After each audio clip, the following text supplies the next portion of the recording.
Yo Mr. Mingo na kaza pesa mfua.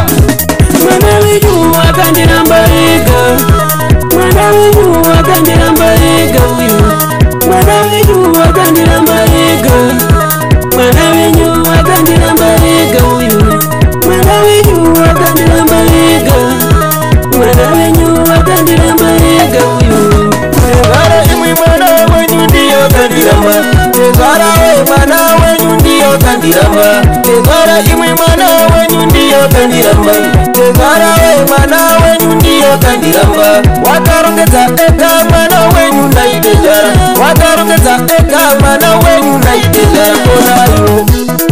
Akandiramba tambira kubonera ini, akandiramba tambira kusauka ini, ndidamuza mwana uyo kuti mangwana zandikwirira pomwe, ndidamuza mwana uyo kuti mangwana uzandifuna pomwe.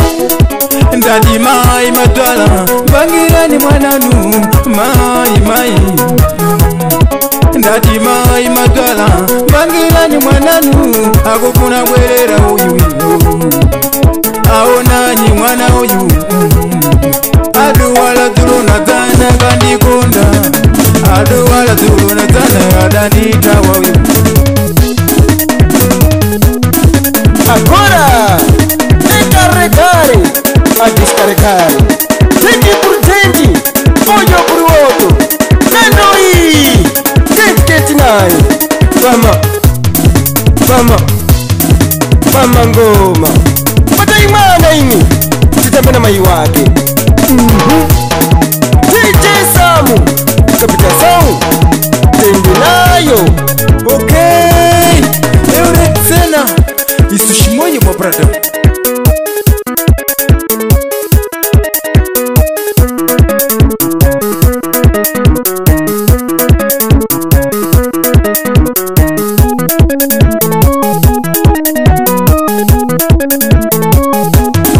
Mwana wenyu akandira mbariga, mwana wenyu akandira mbariga uyu, mwana wenyu akandira mbariga, mwana wenyu akandira mbariga uyu, mwana wenyu akandira mbariga, mwana wenyu akandira mbariga uyu. namo iya yakatiza iri kuno tezara uyu, namo iya yakatiza mwana wenyu iri kuno, namo iya yakatiza mwana wenyu iri kuno, nyangwe kuno uramba kusisina tezara uyu, azimukana kuno akuchina tezara, nasi uno mwana wenyu waone tezara uyu. Waona nyikasiwa iwe, waona nyusikana iwe, kutirero bwerere pomwe iwe, kutirero bwerere pomwe iwe, kutirero bwerere pomwe, waona nyiwe, waona nyiwe bu.